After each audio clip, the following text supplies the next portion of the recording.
छत्तीसगढ़ के विधानसभा चुनाव में राष्ट्रीय पार्टियों के बीच कड़ा मुकाबला है। वहीं अन्य राजनीतिक दलों ने भी विधानसभा चुनाव में अपनी मौजूदगी दर्ज कराई है।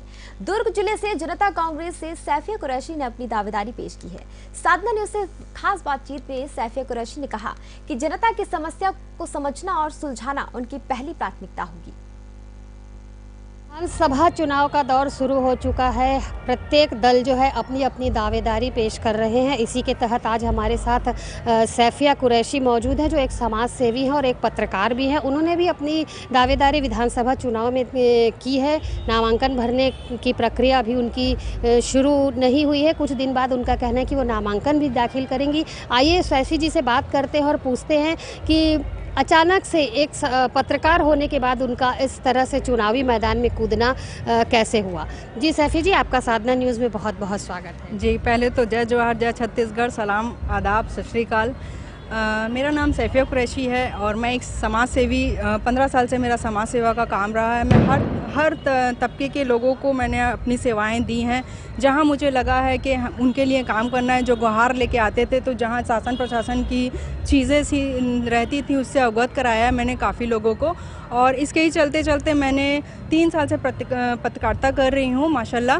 तो कहीं ना कहीं मुझे ऐसा लगा जब मैं समाज में देखी कि जो लोग बड़े बड़े चेहरे लेके बैठे हैं और कहीं ना कहीं उन चीज़ों से आम पब्लिक खुश नहीं है, तो जब उनका दुखड़ा जब हम सुनते हैं और उनको वो चीज़ों का फ़ायदा नहीं मिलता है, तो कहीं ना कहीं दिल पे चोट पहुंचती है कि जो बड़े बड़े नेता बैठे हुए हैं, इतनी सारी उनको सौगातें मिलती हैं पर जनता तक नहीं पहुंचती है। सिर्फ घोषणाओं पे घोषणा करते हैं लेकिन उनका फ़ायदा नहीं मिलता है। उनकी आवाज़ बनने के लिए आज मैं इस चुनाव रणनीति पे उतरी हूँ। आप लोगों का आशीर्वाद, आप लोगों का प्यार चाहिए। कौन सी पार्टी से आप मैदान में हैं? मैं जनता कांग्रेस से मुझे टिकट मिला है, वहाँ से नाम अनाउंस हुआ है और मैं ये प्रक्रिया जारी रख रही हूँ। मैं नामांकन दाखिल करने वाली हूँ बहुत जल्द। जी, राष्ट्रीय पार्टियों के अलावा जो क्षेत्रीय पार्टी है वो भी मैदान में, क्या लगता है आपको जनता का कितना समर्थन मिलेगा? देखिए, सभी लोग आशीर्वाद और दुआओं से नवाज रहे हैं और उनका ही दिया हुआ मैं एक चेहरा बन रही हूँ। कहीं ना कहीं उनका साथ है, सारे संगठनों का विश्वास है, तभी मैंने इतनी बड़ा कदम उठाया है। और आप सबकी दुआएं रहीं और आप सबका विश्वास रहा तो मैं इंशाल्लाह ज़रूर जीत के आऊँगी। जिस तरीके से देखा जा रहा है, भाजपा और कांग्रेस की पार्टी जो है, अभी राष्ट्रीय पार्टियां जो हैं वो मैदान पर है। गजेंद्र जी हैं, अरुण वोरा जी हैं, किस तरह का मुकाबला रहेगा? क्या लगता है आपको, इन दोनों को आपकी पार्टी टक्कर दे पाएगी? इस बारे में तो हम खुद पत्रकार हैं, तो जहाँ तक हम जान रहे हैं कि जो बड़े चेहरे हैं वो कहीं ना कहीं परिवारवाद हैं। और जी, मैं इसी सवाल पर आ रही थी कि परिवारवाद ज़्यादा देखने को मिल रहा है। जी, तो बड़ी पार्टियों ने सिर्फ यही तो काम किया है कि परिवारवाद होकर लगातार अपने ही परिवार के लोगों को खड़ा कर देते हैं और राजनीति कर रहे हैं। कहीं ना कहीं यहाँ कांग्रेस पे लेंगे तो 40 साल से जो गढ़ बना के बैठे हैं विधायक अरुण वोरा जी, तो उनकी छवि पूरा दुर्ग शहर जानता है। वो सिर्फ और सिर्फ भूमि पूजन करके छोड़ देते हैं, कहीं भी राशि उनको मिलती नहीं है, कहीं विकास होता नहीं। विकास के नाम पर आज थूक पालिश चल रही है।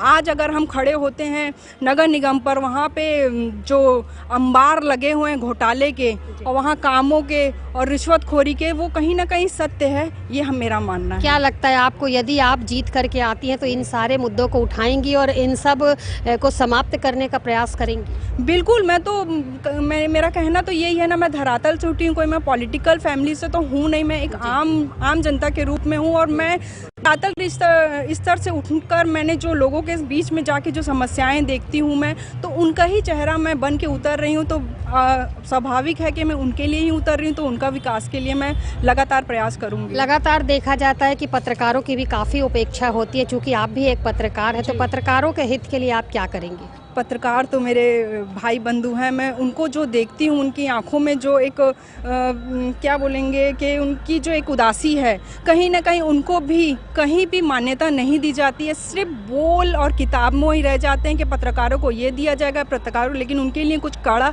कोई कदम नहीं उठाया गया। तो सबसे पहले मैं उस पर भी पहल करूँगी, क्योंकि मैंने जब ज्वाइन किया तो वही चीज़ें देखी कि क्या क्या जो कमियाँ हैं, मैं उस पर बहुत ज़्यादा प्रयास करूँगी। चुनाव जीतने के बाद आपकी समाज सेवा जो है वो जारी रहेगी, और पत्रकारिता के विषय में क्या कहना चाहेंगे?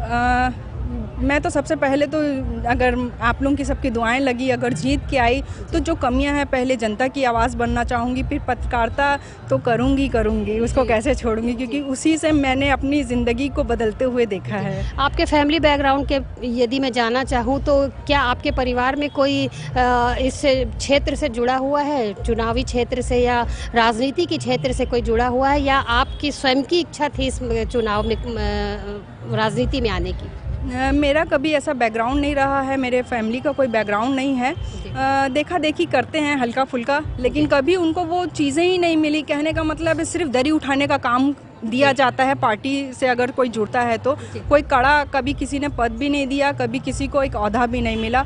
वही सब चीज़ें देख देख के आज मुझे लगा नहीं, मुझे भी इस चीज़ के लिए आवाज़ उठानी चाहिए। अगर मेरा खुद का वर्चस्व होता है, लोग हमको समर्थन देते हैं, तो क्यों ना खड़े हों। मेरा आखिरी सवाल, आप मुस्लिम समाज से हैं। मुस्लिमों में ज़्यादातर देखा जाता है पर्दा प्रथा को महत्व दिया जाता है, महिलाओं को बाहर निकलने की अनुमति नहीं होती। क्या आपके परिवार में भी इस तरीके की कुछ बातें हैं?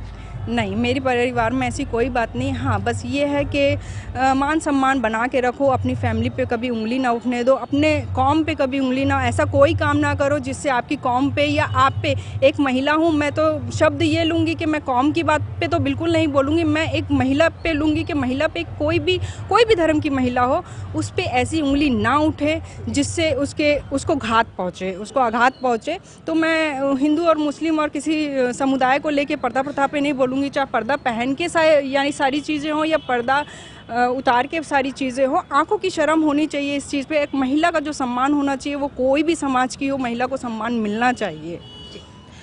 जी, कहने का मतलब ये है कि जब हमारा खुद समाज ही, हमारे हुज़ूर सल्लल्लाहु अलैहि वसल्लम ने जब बेटियों को इतना मर्तबा दिया है कि आज उनकी संतान से पूरा जो कौम है वो चल रहा है, तो यहाँ बेटियों वाली और मुसलमान की कोई प्रथा होना ही नहीं चाहिए। मैं तो सोचूंगी कि सब समाज में महिलाओं को वो दर्जा मिलना चाहिए।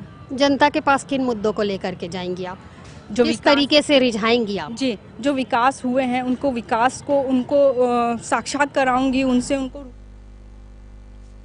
तो इसी के साथ इस बुलेटिन में इतना ही। देखते रहिए साधना न्यूज़। नमस्कार।